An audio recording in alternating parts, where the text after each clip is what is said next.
The 19th of February, 1945, 6:47 a.m., Mount Suribachi, Iwo Jima. The bloodiest battle in Marine Corps history has just begun. Chester Nez crouches in a bunker as Japanese artillery shells rain down around him. His radio crackles with static. His hands are shaking, not from fear, but from the weight of what he's about to do. Because Japanese forces have one advantage that's kept them winning for 3 straight years. They crack every single American code within 24 hours. Every position, every supply route, every attack plan. American cryptographers create new codes every week. The Japanese break them faster than we can deploy them. But Chester Nez doesn't reach for the encryption machine. He doesn't pull out a codebook. Instead, he does something that got him beaten in school as a child. Something the U.S. government once tried to erase from existence. Something that military intelligence officers called primitive gibberish just 3 years ago. He presses the transmit button and speaks in Navajo. Diba shida moasi lin yehes volachi tikin shush zed. On the other side of the island, Japanese codebreakers intercept the transmission. They record it. They analyze it. They play it backward. They compare it to every known language database. To them, it sounds like random noise, like someone dropped a radio in a henhouse. But 400 yards away, another Navajo Marine hears the same transmission and instantly understands. Enemy artillery position at grid coordinates 127-443. Request immediate air support, 3 minutes. No encryption, no decoding, no delay. Just instant, perfect communication that sounds like pure chaos to everyone else. In the next 72 hours, 6 Navajo Code Talkers on Iwo Jima will transmit over 800 messages. The Japanese will intercept every single one. Messages sent, 800+ messages decoded by Japanese intelligence, 0 translation errors, 0 times the Japanese even came close to breaking it. Major Howard Connor, the signal officer for the 5th Marine Division, will later say, "Were it not for the Navajos, the Marines would never have taken Iwo Jima. They created the only unbreakable code in WWII history." But just 3 years earlier, when a Navajo farmer's son first walked into Marine Corps headquarters with this stupid idea, they laughed him out of the building. This gibberish will never work in combat. This is the story of how the U.S. military's most mocked proposal became the weapon that won the Pacific War.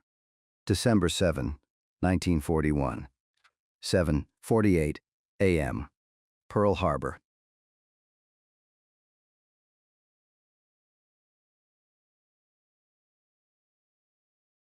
"2,403 Americans dead in 2 hours.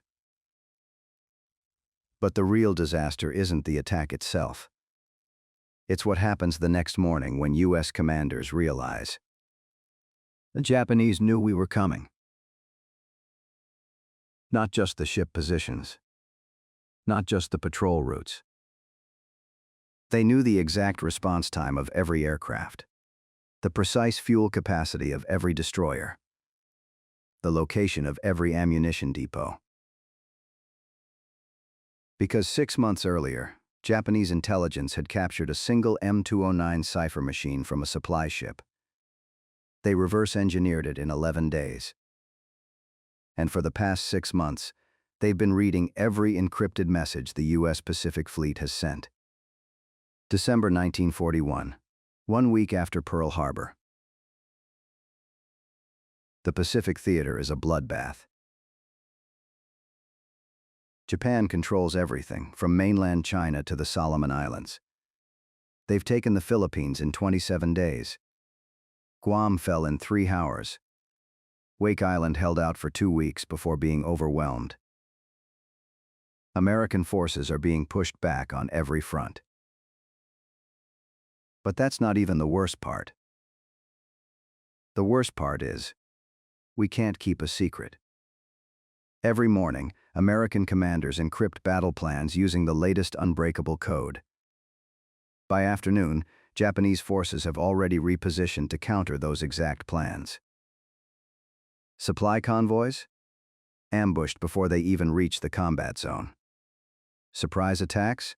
The enemy is waiting with artillery pre-sighted on our landing zones. Strategic retreats, cut off by forces that somehow knew our exact route. The problem isn't our soldiers, it's code breaking. Japan has assembled the world's best cryptanalysis teams, former university professors, linguistics experts, chess champions. They break our codes faster than we can create new ones. In January 1942, we switched to the M138 strip cipher, previously considered military-grade unbreakable. The Japanese crack it in 36 hours. We try the Sigabe encryption machine, our top military secret so complex it requires 3 separate rotors. A captured machine gives them everything. Within a week, they're reading State Department communications. The U.S. Office of Strategic Services tries something desperate. Use Native American languages. First attempt, Choctaw Code Talkers from WWII. The Japanese have already studied this. They captured a Choctaw dictionary and trained linguists in Oklahoma before the war, broken in days. Second attempt, Comanche phrases. Broken after they capture a single Comanche soldier and torture him for vocabulary. Third attempt, Cherokee. Same result. By March 1942, American casualties in the Pacific are mounting exponentially. Every time we send coordinates for artillery, the Japanese reposition before the shells arrive. Every time we plan an amphibious assault, they have machine gun nests waiting at the exact landing point. Every time we call for reinforcements, they intercept and attack our supply lines first. Americans killed in the Pacific, January-May 1942. Over 18,000 Japanese advantage in code breaking. Absolute estimated time until we lose the Pacific theater. 12 to 18 months. May 1942. Washington, D.C. The Pentagon. The Joint Chiefs of Staff hold an emergency meeting in a room with no windows and armed guards at the door. The agenda has one item: secure communications crisis. General Marshall lays out the problem. Gentlemen, we are fighting a war where the enemy can read our mind. Every code we create, they break. Every cipher we deploy, they crack. We're sending our boys into battles where the enemy knows exactly what we're planning before we even give the order. He pauses, looks around the room. How do we communicate securely when the enemy can break any code we create? For 47 minutes, nobody has an answer. Radio silence. Then a Marine Corps captain raises his hand. Sir, there's a civilian engineer waiting outside. He claims he has a solution. Philip Johnston, but is not a military genius. He's not a cryptographer. He's not a linguistics professor. He's a 50-year-old civil engineer from Los Angeles who designs water treatment plants. But he grew up on a Navajo reservation in Arizona as the son of Protestant missionaries. And he speaks Navajo fluently, which means he knows something that nobody in the Pentagon has considered. The Navajo language is functionally impossible for outsiders to learn. Not difficult, not challenging. Impossible. Why? First, tonal pronunciation. The same word can have 4 completely different meanings depending on pitch. The word toe can mean water, night, grease, or no depending entirely on whether your voice goes up, down, stays flat, or breaks. A Japanese linguist trying to learn this would be like a colorblind person trying to paint by numbers. Second, it has sounds that don't exist in any European or Asian language. The glottal stop, the voiceless lateral fricative, the ejective consonants. Japanese phonetics has 71 possible sounds. English has about 44. Navajo has over 200, and half of them physically cannot be pronounced by someone who learned Japanese or English as their first language. Try to say tweye without years of practice. Your tongue literally won't cooperate. Third, the grammar structure is completely alien. In English, we say, "The man killed the bear." Subject, verb, object. In Navajo, you'd say something that translates roughly to, "Bear with regarding, man acting, killing happened." Object, subject, action, context. But that's not even accurate because Navajo doesn't have tenses the way English does. It has aspects that describe whether an action is happening, completed, ongoing, or habitual.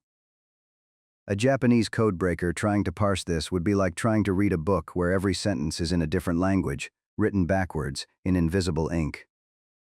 Fourth, no written alphabet until 1940.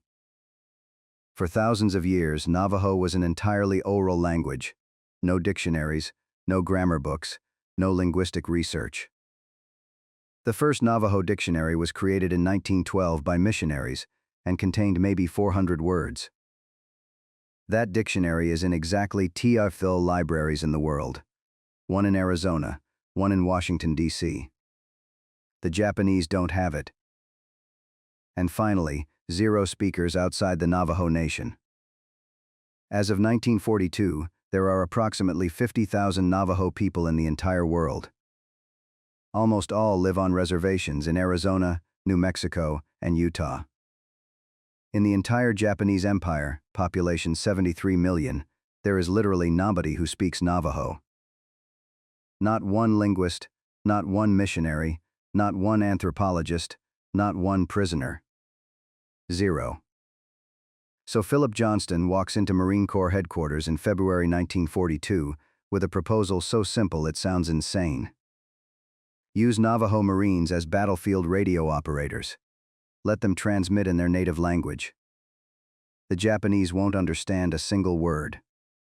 Not now, not in 6 months, not in 10 years. The Marine intelligence officers look at each other. Lieutenant Colonel James E. Jones speaks first. That's the dumbest thing I've ever heard. Here's why they hate it. Problem 1, it's not really code, it's just a different language. Johnston. Sir, have you ever met someone who speaks Navajo? Jones. No. Johnston. Exactly. Neither have the Japanese.